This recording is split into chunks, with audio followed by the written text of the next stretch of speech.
മാന്യപ്രേക്ഷകർക്ക് എൻ്റെ പ്രണാമം. ഇൻസ്റ്റിറ്റ്യൂട്ട് നിരന്തരം അപ്ലോഡ് ചെയ്യുന്ന ഒരു പോർട്ടലാണ് ധർമ്മ ന്യൂസ് എന്ന് പറയുന്നത്.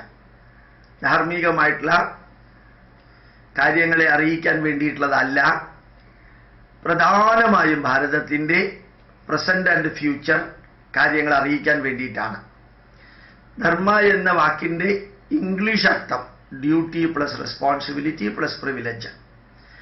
അത് ഭാരതത്തിൽ എത്രത്തോളം നടമാടുന്നു എന്നറിയിക്കാൻ വേണ്ടിയിട്ടുള്ള ധർമ്മ ന്യൂസിൽ ഞാൻ അപ്ലോഡ് ചെയ്തിരുന്നു. 104 സാറ്റലൈറ്റുകൾ ഒരുമിച്ച് ഭാരതം വിക്ഷേപിച്ചപ്പോൾ അമേരിക്ക പണ്ട് ഭാരതീയര് മംഗൾയാൻ എന്ന ചൊവ്വ മിഷൻ ഇവിടുന്ന് വിട്ടപ്പോൾ കളിയാക്കിയിരുന്നു. ആ കളിയാക്കലിന് തിരിച്ച് പ്രായോഗിക മറുപടി കൊടുക്കുകയായിരുന്നു. അമേരിക്കയുടെ 87 സാറ്റലൈറ്റുകൾ ഉൾപ്പെടെ ഭാരതത്തിന്റെ 3 മാത്രം ചേർത്ത് 104 സാറ്റലൈറ്റുകൾ ഭാരതം വിക്ഷേപിച്ചപ്പോൾ ഇപ്പോൾ അടുത്ത കേന്ദ്ര ഗവൺമെന്റ് പെർമിഷൻ കൊടുക്കാൻ പോകുന്ന ഒരു പ്രോജക്റ്റാണ് ഭാരതത്തിന് സ്പേസിൽ ഒരു ടൗൺഷിപ്പ് ഉണ്ടാക്കാം, സ്പേസിൽ ഭാരതത്തിനൊരു സെന്റർ ഉണ്ടാക്കാം. അത് ഉടനെ തന്നെ വിജയകരമായിട്ട് ISRO നടപ്പിലാക്കും. അതുകൂടാതെ വളരെ ഗംഭീരമായിട്ടൊരു വാർത്ത ഇന്നലെ ഞങ്ങൾ അപ്ലോഡ് ചെയ്തിരുന്നു.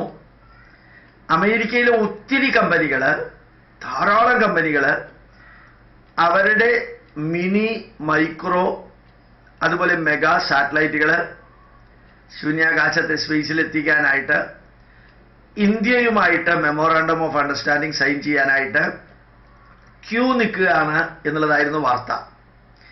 കാരണം അമേരിക്കയിൽ ഒരു സാറ്റലൈറ്റ് അയക്കണമെങ്കിൽ എത്ര ചെലവുണ്ടോ അതിനേക്കാൾ 10% ചെലവേ ഉള്ളൂ ഇന്ത്യക്കാർക്ക് സ്പേസിലേക്ക് സാറ്റലൈറ്റ് അയക്കാനായിട്ട്. അത് മാത്രമല്ല, ഇന്ത്യയിൽ പരാജയത്തിൻ്റെ ലെവല് വളരെ കുറവാണ്. അമേരിക്ക ഇതുപോലെയുള്ള അവസ്ഥയിൽ എത്ര പരാജയപ്പെട്ടിരുന്നോ ഇനീഷ്യൽ കാലയളവിൽ, അതിൻ്റെ 100% പരാജയം പോലും ഇന്ത്യ അഭിമുഖീകരിക്കേണ്ടി വരാത്ത വിധത്തിലുള്ള അച്ചീവ്മെന്റുകളാണ് ഇന്ത്യയിൽ ഉണ്ടായിരിക്കുന്നത്. ഇപ്പോൾ ലോകം മുഴുവനും ഭാരതത്തെ ഇതുമാതിരിയുള്ള കാര്യങ്ങൾക്ക് ആശ്രയിക്കാൻ തുടങ്ങിയിരിക്കുന്നു. ഭാരതം ഇന്ന് ലോകത്തിന്റെ മുമ്പിൽ ഉജ്ജ്വലമായിട്ടുള്ളൊരു രാഷ്ട്രമായി മാറിക്കൊണ്ടിരിക്കുന്നു.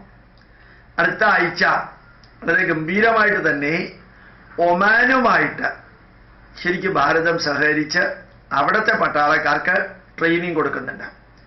സൗദി അറേബ്യയിലേക്ക് ആവശ്യമായിട്ടുള്ള ഒത്തിരി മിലിറ്ററി സാധനങ്ങൾ ഭാരതത്തിൽ നിന്ന് പോകുന്നുണ്ട്. UAEയിലേക്ക് ആവശ്യമായിട്ടുള്ള ഭക്ഷണം മാത്രമല്ല, അവർക്ക് ആവശ്യമായിട്ടുള്ള ഈ പ്രൊട്ടക്ഷൻ, രാഷ്ട്രത്തെ പ്രൊട്ടക്ട് ചെയ്യാനുള്ള എല്ലാ ഉപകരണങ്ങളും ഭാരതത്തിൽ നിന്ന് പോകുന്നുണ്ട്. ബർമ്മയ്ക്കും വിയറ്റ്നാമിനും ഇന്തോനേഷ്യയ്ക്കും മലേഷ്യയ്ക്കും വാർഫെയറിൽ ട്രെയിനിങ് കൊടുക്കുന്നത് ഭാരതമാവുന്ന ലെവലിലേക്ക് എത്തിയിരിക്കുന്നു. മൊറീഷ്യസിന് ആവശ്യമായിട്ടുള്ള ധാരാളം സാധനങ്ങൾ പ്രൊട്ടക്ട് ചെയ്യാനുള്ളത് ഭാരതം കൊടുക്കുന്നു. ചൈനയും ഭാരതവും ഒരുമിച്ച് ബംഗ്ലാദേശിന് സഹായം വാഗ്ദാനം ചെയ്തപ്പോൾ ബംഗ്ലാദേശ് ഭാരതത്തിന്റെ സഹായമാണ് സ്വീകരിക്കാനായിട്ട് മുമ്പോട്ട് വന്നത്. നേപ്പാളിലെ പട്ടാളക്കാർക്ക് ഭാരതം ട്രെയിനിങ് കൊടുക്കുന്നു അടുത്ത ആഴ്ചയിൽ. ഇപ്പം നമ്മൾ ISRO എന്ന ആ ഉജ്ജ്വലമായിട്ടുള്ള ഗവൺമെന്റ് പബ്ലിക് സെക്ടർ സ്ഥാപനം എത്ര ഉജ്ജ്വലമായിട്ട് പ്രവർത്തിക്കുന്നു, വളരുന്നു, ഉയരുന്നു.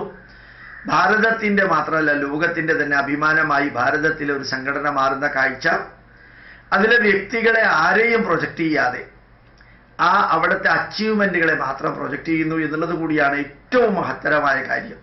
ധന്യമായിട്ട് ISROയുടെ ശാസ്ത്രജ്ഞന്മാർക്കും ഈ ഭാരതത്തിന്റെ യശസ് ലോകത്തിന്റെ നെറുകയിൽ കൊണ്ടുപോയി എത്തിച്ച ആ സംഘടനയ്ക്കും അതിന് പ്രധാനമന്ത്രി ചൊരിയുന്ന അകമഴിഞ്ഞ ആശംസകളും പ്രോത്സാഹനങ്ങളും അനുഗ്രഹങ്ങളും എല്ലാം കൂടി ചേർത്ത് ഭാരതത്തെ ജഗദ്ഗുരുവിന്റെ സ്ഥാനത്ത് ആത്മീയ മണ്ഡലത്തിലും ശാസ്ത്രമണ്ഡലത്തിലും എത്തിക്കാൻ നമുക്ക് ഒരുമിച്ച് പ്രവർത്തിക്കാം.